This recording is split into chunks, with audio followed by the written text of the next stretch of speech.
ओम नमो भगवते वासुदेवाय नमः। हरे कृष्णा।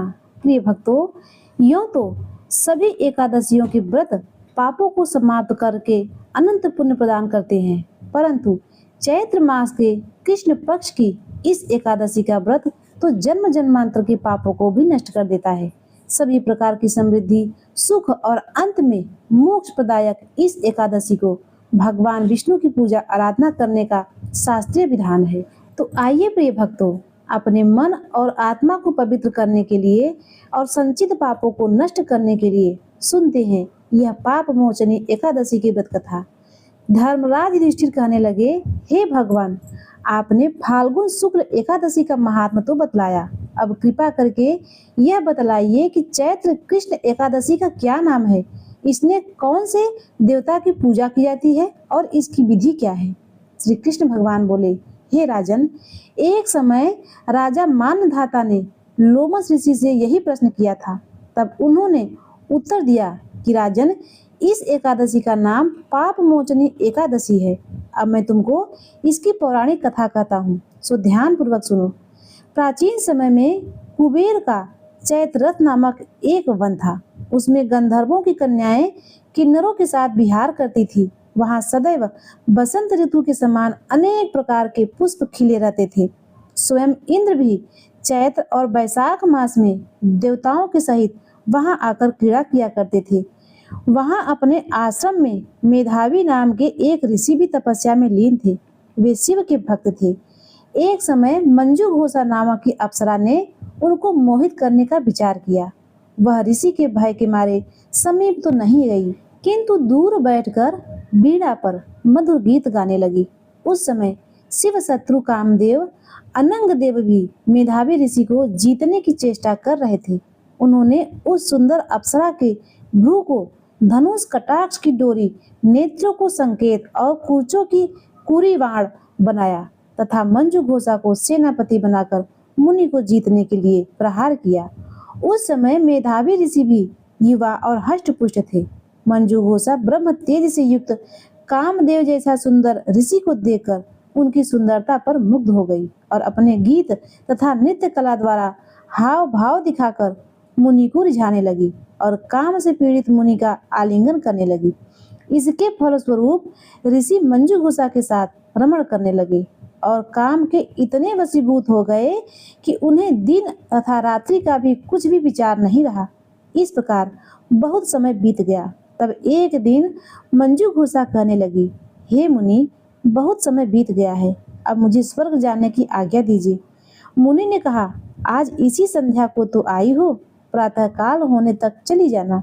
मुनि के ऐसे वचन सुनकर अप्सरा कुछ समय तक और रुकी। अंत में उसने पुनः मुनि से विदा मांगी तो मुनि कहने लगे, अभी तो कुछ भी समय नहीं हुआ है, अभी कुछ देर और रुक जाओ। अप्सरा ने कहा, महाराज, आपकी रात तो बहुत लंबी है। आप सोचिए, मुझे यहाँ पर आए कई वर्ष बीत गए हैं। उस अप्सरा की यह बात सुनकर मुनि को समय का ज्ञान हुआ। यह जानने पर कि इस अप्सरा के साथ रमण करते हुए उन्हें 57 वर्ष 9 महीने 3 दिन बीत गए हैं, तो वह उनको काल के समान समझने लगे। अत्यंत क्रोधित हो मुनि कहने लगे, अरे दुष्टा, मेरे कठिन परिश्रम से एकत्र की गई तपस्या को तूने नष्ट कर दिया है। तू महापापिनी और दुराचारणी है, मुझे धिक्कार है। तूने मेरे साथ घात किया है, इसीलिए तू मेरे श्राप से पिशाचिनी हो जा। मुनि के श्राप से मंजू घोषा तत्काल पिशाचिनी हो गई और भयभीत होकर मुनि से प्रार्थना करने लगी कि हे मुनि, इस श्राप का निवारण किस प्रकार होगा। अप्सरा के ऐसे दीन वचन सुनकर मुनि बोले, हे भद्रे, यदि तूने मेरा बहुत अनिष्ट कर दिया है, परंतु फिर भी मैं तुझे श्राप से छूटने का उपाय बतलाता हूँ। चैत्र कृष्ण पक्ष की एकादशी पाप मोचनी एकादशी कहलाती है और यह सब प्रकार के पापों का नाश करने वाली है। यह व्रत करने से तू पिशाच योनि से मुक्त हो जाएगी। ऐसा कहकर मेधावी ऋषि अपने पिता च्यवन ऋषि के आश्रम में आ गए। मेधावी को देखकर च्यवन ऋषि कहने लगे, अरे पुत्र, तूने ऐसा क्या किया जिसे तेरा सारा तप तेज क्षणित हो गया है। मेधावी ऋषि कहने लगे, पिताजी, मैंने अप्सरा के साथ रमण करने का घोर पाप किया है। अब आप इस पाप से मुक्त होने का प्रायश्चित बतलाइए। तब च्यवन ऋषि बोले, हे पुत्र, चैत्र मास के कृष्ण पक्ष की पाप मोचनी एकादशी का व्रत करने से तुम्हारे सब पाप नष्ट हो जाएंगे, इसीलिए तुम इस व्रत को करो। पिता की आज्ञा पाकर मेधावी ऋषि ने भी इस व्रत को किया, जिससे उनके सब पाप नष्ट हो गए। उधर मंजू घोषा भी व्रत के प्रभाव से पिशाच योनि से छूटकर दिव्य देह धारण करके स्वर्ग को चली गई। लोमस ऋषि कहने लगे, हे राजन, पाप मोचनी एकादशी के व्रत को करने से ब्रह्म हत्या आदि सब पाप नष्ट हो जाते हैं। जो इस कथा को पढ़ता या सुनता है उसको हजारों गौदान का फल प्राप्त होता है। तो प्रिय भक्तों, एक बार प्रेम से बोलिए, ओम नमो भगवते वासुदेवाय नमः। प्रिय भक्तों, अब आइए सुनते हैं एकादशी माता की कथा, क्योंकि इस कथा को सुने बिना एकादशी का व्रत पूर्ण फल प्राप्त नहीं होता। एकादशी के दिन भगवान विष्णु के साथ साथ 11 माता की भी पूजा करनी चाहिए और उनकी कथा को भी श्रवण करना चाहिए, क्योंकि इस तिथि को हम सभी 11 एकादशी के नाम से भी जानते हैं। यह तिथि स्वयं 11 माता के नाम से प्रसिद्ध हुई है। जो भी भक्त सच्चे मन से एकादशी का व्रत रखकर भगवान विष्णु और एकादशी माता की पूजा करते हैं, उनके सारे पाप नष्ट हो जाते हैं और अंत में उन्हें मोक्ष की प्राप्ति होती है। और जो लोग किसी कारणवश व्रत न भी रख पाए तो उन्हें भी इस कथा को सच्चे मन से अवश्य ही सुनना चाहिए। प्रिय भक्तों, पौराणिक कथा के अनुसार सतयुग के समय मूर नामक एक अत्यंत बलवान और भयानक दैत्य उत्पन्न हुआ। वह इतना प्रचंड था कि उसने अपनी शक्ति के बल पर देवराज इंद्र, आदित्य, वसु, वायु, अग्नि समेत सभी देवताओं को पराजित कर दिया और स्वर्ग से भगा दिया। जब चारों ओर मूर का आतंक फैल गया, तब देवराज इंद्र सहित सभी देवगण अत्यंत दुखी और भयभीत होकर कैलाश पर्वत पर भगवान शिव की शरण में पहुंचे। देवतागण हाथ जोड़कर बोले, हे कैलाशपति, हे महादेव, मूर दैत्य के भय से हम सभी देवतागण मृत्यु लोक में छिप कर रह रहे हैं। हम पर भारी संकट आ पड़ा है। वह दैत्य अजय हो गया है। कृपया आप हमारी रक्षा कीजिए। देवताओं की यह कथा सुनकर भगवान शिव करुणा से भर उठे। उन्होंने कहा, हे देवताओं, आप दुखी न हो। तीनों लोकों के स्वामी, भक्तों के दुखों का नाश करने वाले भगवान श्री हरि विष्णु की शरण में जाओ, वही आपके दुखों को दूर कर सकते हैं। महादेव के वचन सुनकर सभी देवता क्षीर सागर की ओर गए। वहां उन्होंने भगवान विष्णु का शेष नाग पर शयन करते हुए देखा।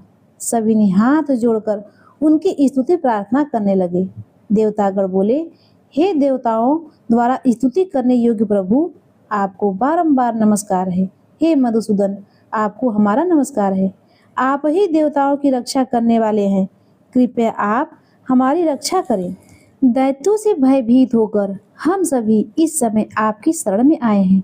देवराज इंद्र सहित देवताओं के ऐसे वचन सुनकर भगवान विष्णु योग निद्रा से उठकर प्रेम पूर्वक पूछा, हे देवताओं, ऐसा कौन सा व्यक्ति है जिसने सभी देवताओं को पराजित कर दिया है? उसका नाम क्या है? उसमें कितना बल है और वह निवास कहाँ करता है? यह सब मुझे विस्तार से बताओ। तब देवराज इंद्र ने सारा वृत्तांत कह सुनाया कि हे प्रभु, प्राचीन समय में नाड़ी जंग नामक का एक राक्षस था। उसी का महापराक्रमी और लोक विख्यात पुत्र मूर हुआ है। उसकी चंद्रावती नाम की नगरी है। उसी ने स्वर्ग से सब देवताओं को निकालकर वहां अपना आधिपत्य जमा लिया है। प्रभु, उसने इंद्र, अग्नि, वरुण, यम, वायु सभी देवताओं को उनके अधिकार से वंचित कर दिया है। उस दैत्य का अत्याचार तो इतना बढ़ चुका है कि वह स्वयं ही सूर्य और चंद्र बनकर प्रकाश करता है। वह स्वयं ही मेघ बनकर बैठा है और सबके अजय हो गया है। इंद्र ने प्रार्थना की कि असुर निकंदन, आप उस दुष्ट मूर को मारकर देवताओं को अभय प्रदान कीजिए। देवताओं की बात सुनकर भगवान विष्णु ने आश्वासन दिया कि हे देवताओं, आप परेशान न हो, मैं शीघ्र ही उसका संहार करूंगा। तुम इस समय चंद्रावती नगरी में मेरे साथ चलो। यह कहकर भगवान विष्णु सभी देवताओं सहित चंद्रावती नगरी की ओर चल दिए। उस समय दैत्य मूर अपनी सेना सहित युद्ध में जोर से गरज रहा था। जब स्वयं भगवान विष्णु रणभूमि में आए तो दैत्य मूर भी अस्त्र शस्त्र लेकर उन पर दौड़ा। भगवान ने अपने तेज बाणों से बहुत सारे दैत्यों का संहार कर दिया, लेकिन मूर अकेला ही शेष रह गया और छल भाव से भगवान के साथ निर्भय होकर युद्ध करता रहा। मूर को मारने के लिए भगवान जो भी अस्त्र चलाते वे सब उसके लिए पुष्प बाण बन जाते। दोनों के बीच यह भयंकर द्वंद्व युद्ध 10,000 वर्षों तक चलता रहा। इतने लंबे समय तक लगातार युद्ध करने से जब भगवान विष्णु थक गए तब वे बद्रिका आश्रम की ओर चले गए। वहां उन्होंने सिंहावती नाम की एक गुफा में प्रवेश किया और विश्राम करने के लिए योग निद्रा में सो गए। वह गुफा अत्यंत लंबी और उसका केवल एक ही द्वार था। भगवान को योग निद्रा की गोद में सोया देखकर दैत्य मूर भी उनके पीछे पीछे गुफा में आ गया। मूर ने सोचा यह अच्छा मौका है, भगवान सो रहे हैं, क्यों न मैं उन्हें यहीं मार डालूं। मूर जैसे ही भगवान को मारने के लिए तैयार हुआ तभी एक चमत्कार हुआ। भगवान विष्णु के शरीर से अत्यंत उज्जवल कांति वाली दिव्य और तेजस्वी देवी प्रकट हुई। देवी ने जब अपने सामने मूर नामक दैत्य को युद्ध करने के लिए तत्पर देखा तो उन्होंने उसे युद्ध के लिए ललकारा। देवी और दैत्य मूर के बीच भयंकर युद्ध हुआ और देवी ने तत्काल मूर दैत्य को मौत के घाट उतार दिया। उधर भगवान विष्णु योग निद्रा की गोद से जब जागे तो उन्होंने मूर को मरा हुआ देखा। वे सारी बातें जान गए कि यह सब उनकी शक्ति का प्रभाव है। तब भगवान विष्णु ने उस परम शक्ति स्वरूपा देवी से कहा, हे देवी, आपने मेरे शरीर में एकादशी के दिन जन्म लिया है, अतः आप 11 माता के नाम से पूजित होंगी। आपके भक्त भी वही होंगे जो मेरे भक्त है। भगवान ने वरदान देते हुए कहा कि इस दिन अर्थात एकादशी के दिन जो भी भक्त सच्चे मन से मेरी पूजा करने के साथ साथ आपकी भी पूजा करेगा, उसके घर में कभी भी धन की कमी नहीं होगी, उसके जीवन में अकल्याण नहीं होगा और हर आने वाले संकट से उसके परिवारजनों की रक्षा होगी। ऐसा कहकर भगवान विष्णु अंतर्ध्यान हो गए। तो प्रिय भक्तों, प्रेम से बोलिए भगवान विष्णु की जय, 11 माता की जय। प्रिय भक्तों, अब आइए सुनते हैं एकादशी व्रत की एक और कथा। इस कथा को सुने बिना एकादशी व्रत पूर्ण नहीं माना जाता। एक बार एक बूढ़ी माँ ने एकादशी का व्रत रखा। बड़े ही भक्ति भाव से पूजा अर्चना की। उन्हें वृद्धावस्था में क्या बाधा थी? वह तो अपने पुत्र पौत्र की सुख सुविधा के लिए ही व्रत किया करती थी। वे दिन भर तो जरा कठोर मन करके प्यास को रोकी रही और दिन में ब्राह्मणों को मिट्टी में पात्र में भर भर के पानी और ऋतु फल दान दिया। उन्होंने भर भर के चीनी और दही वितरण किया। उन्हें गर्मी के कारण बहुत बेचैनी हो रही थी। इस कारण वे बहुत देर तक पानी में पड़ी रही, मुंह धोती रही। तब कहीं थोड़ा बहुत धैर्य बंध पाया। धूप तो तेज पड़ रही थी, इसी कारण मुंह सूख रहा था। बहुत बेचैनी हो रही थी। एक तो बुढ़ापा और दूसरा यह भयंकर गर्मी।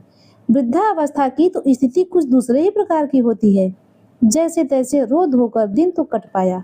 अब पहाड़ सी रात सामने थी। उसका कटना बड़ा ही कठिन दिखाई दे रहा था। खटिया पर पड़े पड़े शांति नहीं मिल रही थी और वे बार बार करवट बदल रही थी। अनेक बार वे बाहर जाती और भीतर आती। उनके मन में अंदर शांति नहीं थी। वे खटिया पर पड़ी एकादशी माता का स्मरण करती रही। वे कहती रही, हे माता जी, आप मेरी लाज रखिएगा।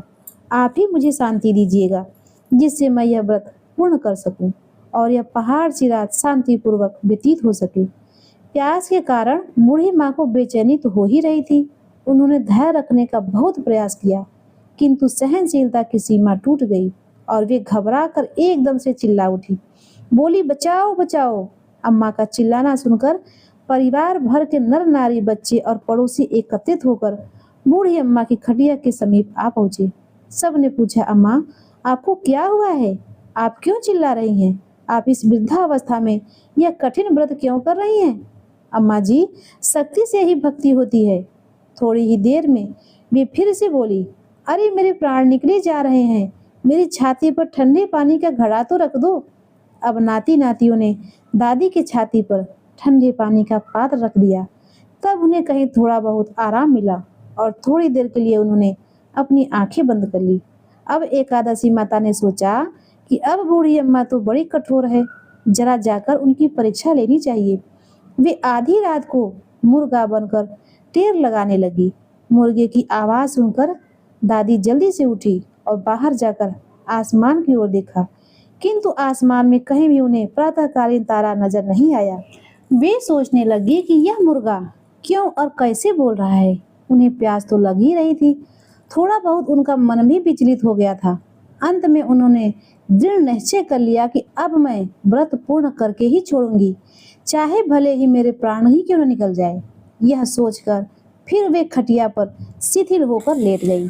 थोड़ी देर में एकादशी माता ने उनकी फिर से परीक्षा लेनी चाहिए। एक छोटी सी बालिका एक गिलास में शरबत लेकर उनके सिरहाने आकर खड़ी हो गई और जोर से बोली, दादी जी, सवेरा हो गया है, हाथ मुंह धोकर थोड़ा शरबत तो पी लीजिए। पहले तो शरबत का गिलास देखकर उनका मन मचल उठा, किंतु अचानक व्रत का स्मरण हो आया। उन्होंने सोचा, मैं किसी भी प्रकार से अभी शरबत नहीं पी सकती हूँ। वे शांति पूर्वक अपनी खटिया पर लेट गई। फिर थोड़ी ही देर में उन्हें ऐसा लगा जैसे किसी ने उन्हें पानी के कुएं में पलट दिया हो। वे बड़ी देर तक हाथ पैर चलाती रही, किंतु उन्होंने अपने मुंह में एक बूंद भी पानी जाने नहीं दिया। वे दृढ़ता पूर्वक अपने व्रत का पालन करती रही। थोड़ी ही देर में न जाने कहां से सामने आग जलती लगी, जिससे भारी गर्मी बढ़ने लगी। प्यास के कारण प्राण निकलने लगे, किंतु वे बूढ़ी अम्मा का कुछ भी नहीं बिगाड़ पाई। वे जहां की तहां मुस्कुराते हुए बैठी रही। थोड़ी ही देर में बाहर प्रकाश दिखाई देने लगा। ऐसा लगा जैसे सवेरा हो गया हो। बूढ़ी अम्मा ने जब बाहर निकलकर देखा तो समझ गई कि अभी सवेरा होने में 3-4 घंटे की देरी है। यह जानकर वह शांति पूर्वक इधर उधर घूमने लगी। फिर एकादशी माता यह बात अच्छी तरह से समझ गई कि यह बूढ़ी अम्मा किसी भी प्रकार से अपने व्रत से टल नहीं सकती। वे उनके अत्यंत सत्य व्रत को अच्छी तरह समझ गई। अब सवेरा होते ही बूढ़ी अम्मा ने स्नान किया, भगवान का पूजा पाठ किया, एकादशी की कथा सुनी, ब्राह्मणों को दक्षिणा देकर भोजन कराया। तब कहीं जाकर उन्होंने व्रत का पालन करके जल ग्रहण किया। कन्याओं को भोजन कराने के बाद अम्मा ने स्वयं भोजन किया। उस श्रेष्ठ व्रत के प्रभाव से बूढ़ी अम्मा की आयु में वृद्धि हो गई। उनका घर परिवार हरा भरा हो गया। अब उन्हें कोई अभाव न रहा। वे हर तरह से सुख साधनों से संपन्न हो गई। नाती नातिनों से उनका घर भर गया और वे दिन में से 12 महीने की हर एकादशी का व्रत करने लगी। एकादशी व्रत करने के प्रताप से इस संसार में हर प्रकार के सुख भोग कर अंत में वह बैकुंठ धाम को चली गई। हे एकादशी माता, जैसे आपने बूढ़ी अम्मा और उनके परिवार को हरा भरा किया, ऐसे ही एकादशी माता हम सभी की कामनाओं को पूर्ण करे। तो प्रेम से बोलिए, लक्ष्मी नारायण भगवान की जय, एकादशी माता की जय। प्रिय भक्तों, अब आइए सुनते हैं एकादशी माता की चालीसा। दोहा। सुनो एकादशी व्रत की महिमा अपार, हरि कृपा से मिटे कष्ट हो भव से पार। चौपाई। जय जय जय एकादशी महारानी, सर्व व्रतों में हो तुम ज्ञानी। श्री हरि तुमसे रिझारी, सकल जगत में हो महिमा न्यारी। पद्म पुराण गाते तेरे, स्कंद पुराण महिमा उतरे। श्री हरि बोले नारद वाणी, यह व्रत मोक्षदायिनी जानी। 10वीं तिथि से नियम निभाना, पाप पुण्य का ध्यान लगाना। भूले से अन्न ना ग्रहण करे, शुद्ध भाव से व्रत को धरे। फलाहार से जो तुम पूजे, हर चरणों में मन जो जोड़े। निर्जल व्रत जो नियम निभाए, बैकुंठ धाम वही सुख पाए। युधिष्ठिर ने किया सवाल, कौन व्रत हरि कर को करे खुशहाल। श्री कृष्ण बोले ध्यान लगाकर, सुनो राजन और व्रत के आकार। जो भी नियम सहित धरते, सुख समृद्धि जीवन में भरते। श्री राम भी व्रत को धारे, रावण संहार सफल समारे। युधिष्ठिर को श्री हरि बोले, सब व्रतों में श्रेष्ठ अनोखे। कामदा मोक्षदा शुभकारी, पाप विनाशनी भवतिहारी। रमा एकादशी फलदायी, सभी इच्छाएं करे सहाई। स्कंद पुराण करे बखानी, तुमसे कटे पाप की रानी। जो भी व्रत तुम सच्चे माने, विष्णु धाम वही पहुँचाए। हरि ने जब मूर दैत्य को मारा, तब यह व्रत था उनको प्यारा। श्री हरि बोले अर्जुन प्यारे, एकादशी व्रत सदा सवारे। पुरुषोत्तम मास में धारा, सब व्रतों में शुभ यह प्यारा। कुबेर ने इस व्रत को धारा, धन संपत्ति का माया द्वारा। संत योगी में है ऋषि ज्ञानी, एकादशी को माने दानी। मन वचन कर्म शुद्ध बनाए, तब हरि कृपा सहज ही आए। जो भी व्रत श्रद्धा से धारे, अक्षय पुण्य वही निहारे। गाय अन्न जो दान में देवे, अच्छे लोक वही सुख पावे। भगवान विष्णु को मन में भावे, जो भी भक्त प्रेम से गावे। मोह क्रोध सब दूर भगाए, मन मंदिर में हरि बस जाए। पुत्रहीन जो व्रत को धारे, सुपुत्र रथ घर में निहारे। संकट जो भक्त पर आए, श्री हरि रक्षा शीघ्र ही पाए। श्री हरि नाम जपे जो निस दिन, कभी न होवे कोई विपत घिन। लक्ष्मीपति श्री हरि सुखकारी, भक्तों के हित करे सवारी। रोग दोष घर में मिट जावे, सुख समृद्धि सहज आए। श्रद्धा भाव जो गाए प्यारा, मिले पुण्य फल अपर प्यारा। नर नारी जो सच्चे भावे, उनके संकट हरि हटकारे। एकादशी महिमा जो गावे, बैकुंठ धाम वही सुख पावे। मुक्त हो भव से नर और नारी, जो कोई श्रद्धा भाव से गावे। सभी मनोरथ फल वे पावे, जो भी पढ़े यह चालीसा। हरि कृपा से मिले सुप्रतासा, एकादशी व्रत जो अपनाए। सकल मनोरथ सिद्ध हो जाए, श्रद्धा से जो व्रत को धारे। श्री हरि के चरणों में वह सुख पावे। इति श्री एकादशी चालीसा समाप्त। तो प्रिय भक्तों, प्रेम से बोलिए एकादशी माता की जय, लक्ष्मी नारायण भगवान की जय। प्रिय भक्तों, अब आइए सुनते हैं एकादशी माता की आरती। ओम जय एकादशी, जय एकादशी, जय एकादशी माता। विष्णु पूजा व्रत को धारण कर, शक्ति मुक्ति पाता। तेरे नाम गिनाऊं देवी, भक्ति प्रदान करनी। गुण गौरव की देवी माता, शास्त्रों में वरनी। ओम जय एकादशी, जय एकादशी, जय एकादशी माता। विष्णु पूजा व्रत को धारण कर, शक्ति मुक्ति पाता। मार्गशीर्ष के कृष्ण पक्ष में उत्पन्ना होती, शुक्ल पक्ष में मोक्षदायिनी, पापों को धोती। ओम जय एकादशी, जय एकादशी, जय एकादशी माता। विष्णु पूजा व्रत को धारण कर, शक्ति मुक्ति पाता। पौष मास के कृष्ण पक्ष को सफला नाम कहे। शुक्ल पक्ष में होए पुत्रदा, आनंद अधिक रहे। ओम जय एकादशी, जय एकादशी, जय एकादशी माता। विष्णु पूजा व्रत को धारण कर, शक्ति मुक्ति पाता। नाम खटदिरा माघ मास में कृष्ण पक्ष आवे। शुक्ल पक्ष में जया कहावे, विजय सदा पावे। ओम जय एकादशी, जय एकादशी, जय एकादशी माता। विष्णु पूजा व्रत को धारण कर, शक्ति मुक्ति पाता। विजया फाल्गुन कृष्ण पक्ष में शुक्ला आम्ल की। पाप मोचनी कृष्ण पक्ष में चैत्र माह बल की। ओम जय एकादशी, जय एकादशी, जय एकादशी माता। विष्णु पूजा व्रत को धारण कर, शक्ति मुक्ति पाता। चैत्र शुक्ल में नाम कामदा, धन देने वाली। नाम बरुदनी कृष्ण पक्ष में वैशाख माह वाली। ओम जय एकादशी, जय एकादशी, जय एकादशी माता। विष्णु पूजा व्रत को धारण कर, शक्ति मुक्ति पाता। शुक्ल पक्ष में होय मोहिनी, अपरा ज्येष्ठ कृष्ण पक्षी।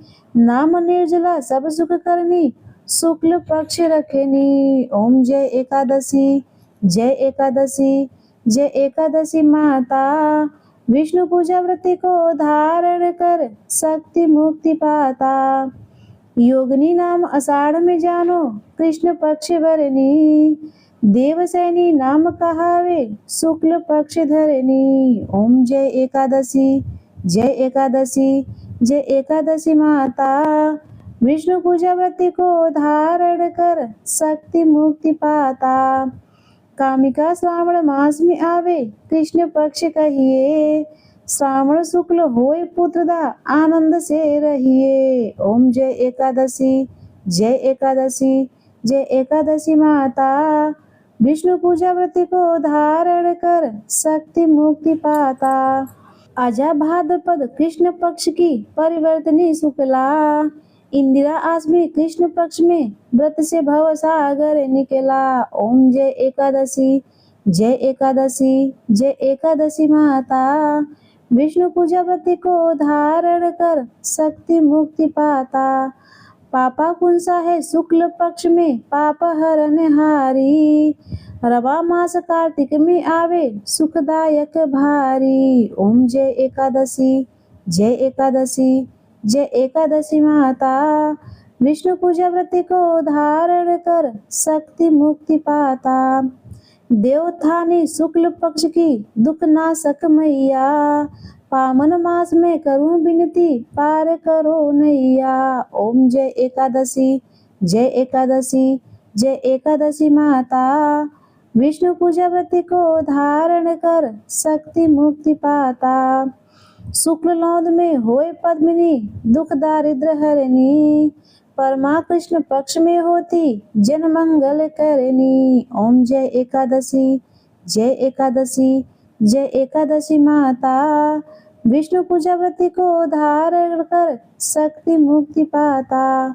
जो कोई आरती एकादशी की भक्ति सहित गावे।